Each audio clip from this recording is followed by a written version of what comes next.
Hello mga pangkap! For today's vlog ay gagawa naman tayo ngayon ng pastillas. Ito nga pala yung mga ingredients na kailangan natin. Milo, condensed powder milk at yung skim milk. Una natin gagawin ay ang milky pastillas. 5 powder milk nga pala yung ginamit ko dito. Beer brand powder milk nga pala yung ginamit ko dito dahil yun lang naman kasi yung nagugustuhan kong powder milk. At syempre yung baby ko din na mahilig uminom ng Beer brand. Pwede rin naman kayo gumamit ng ibang brand basta powder milk po ang gamitin ninyo. At after ko nga isalin ang 5 powder milk Beer brand swak nito ay susunod ko na ngayon yung skim milk. At syempre, tatansyahin nyo lang yung paglagay ng skim milk para naman hindi niya matabunan yung lasa ng powder milk. At ayan, haluin lang natin ito mabuti. Then next na natin lagyan ng condensed. Ang paglagay po ng condensed ay dapat dahan-dahan lang. Tapos halu-haluin mo munang mabuti. Dapat mahalo mo siya mabuti. Then pag alam mong kulang pa yung condensed, pwede ka mag-add ulit. Tiyagaan lang talaga sa paglagay ng condensed. Mag-add ka lang na mag-add kung kulang pa. Dahil kailangan natin gawing dough yung pastillas natin. Haluin lang natin ng haluin. Then, pag alam natin kulang, mag-add pa tayo ng condensed hanggat sa magbuo na siya at maging dough yung texture niya.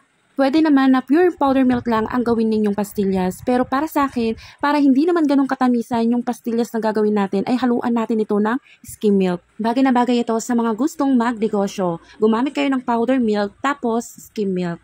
Para naman nagbabalance yung presyo ng paggawa ninyo ng pastillas. Pero kung gusto mo naman gumamit ng pure powder milk lang at ayaw mo ng skim milk, hindi mo siya maibebenta ng mura. Dahil ang powder milk ay may kamahalan compare sa presyo ng skim milk. Pero I suggest talaga na gumamit ka ng skim milk para hindi naman ganun katamisan yung paggawa mo ng pastillas. At ayan nga, kinakamay ko na siya pero mayroon naman plastic gloves yung kamay ko at naghugas naman ako dyan ng maigi. Para lang mas mabilis maging dough yung texture niya. Kaya dapat lamas-lamasin na lang natin. At syempre, kailangan natin gumamit ng plastic gloves kung kakamayin natin to. At yan nga, kung mapapansin ninyo, nagiging dough na yung itsura niya. Kaya make sure na himas-himasin natin mabuti or haluin natin mabuti para maging dough yung texture ng pastillas kagaya nito.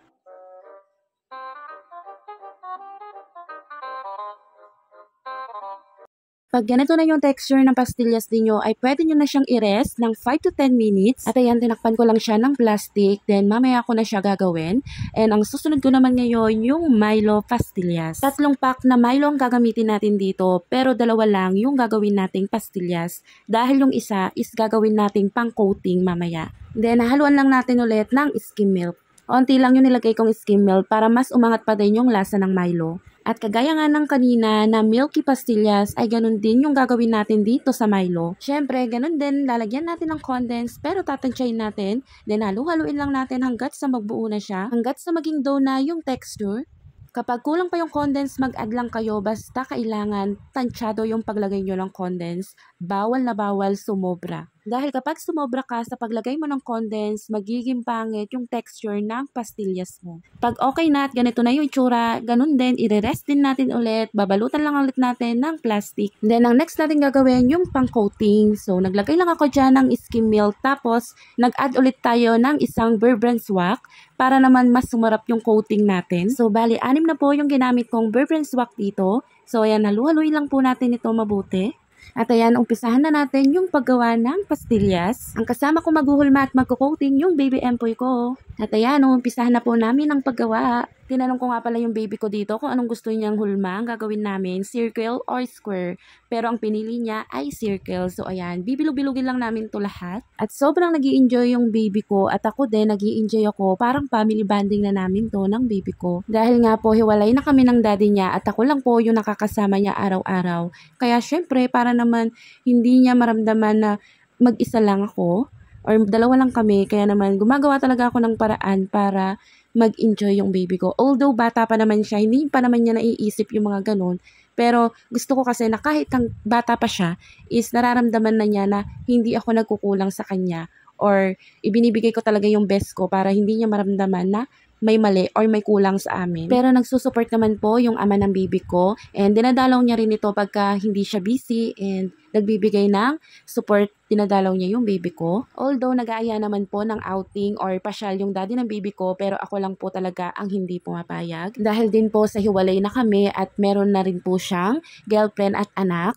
So, bali umiiwas na lang din po ako sa issue. Kaya hanggat maaari, hindi po ako pumapayag sa gusto niyang mangyari. Pwera na lang kung yung mismong anak na namin yung nag-aya ng mamasyal or outing, why not, diba? So, sasama ako kung ano yung gusto ng baby namin. And para naman sa baby namin yun. Ako kasi yung tipo ng tao na kapag hiwalay na talaga. It depends on the situation naman. Siguro nung una, nahihirapan talaga ako dahil gusto ko talaga na mabuo yung pamilya namin. Pero syempre, yung tadhana na talaga yung nag-decide na hindi talaga kami para sa isa't isa.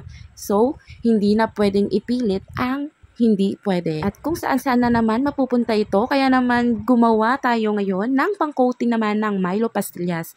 Meron ako dyang skim milk, naglagay lang ako ng konti, tapos isang pack na Milo. Halu-haluin lang natin ng mabuti hanggat sa maging okay na yung pang-coating natin. Kaya ako nga pala naisipan na lagyan ng skim milk para mag-balance yung lasa, para hindi naman siya pure Milo yung nalalasahan ko. Kasi nga, naglagay din naman ako ng skim milk sa Milo kanina. Why not nalagyan din natin ng skim milk yung pang-coating natin. At ayan na nga yung itsura ng ating Milky Pastillas.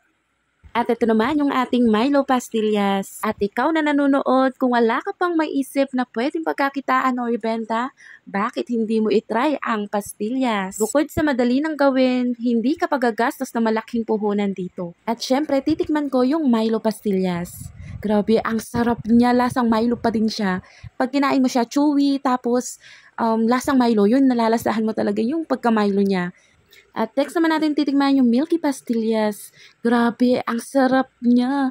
Talagang milky talaga yung pastillas nito. Grabe, saktong-sakto yung pagkagawa ko dito. Alam mo, yung nasa isip ko nung nagawa ko tong pastillas nito, ang naisip ko talaga is mag-business ng ganito. At siguradong mabibili to kasi masarap talaga. Legit, masarap talaga.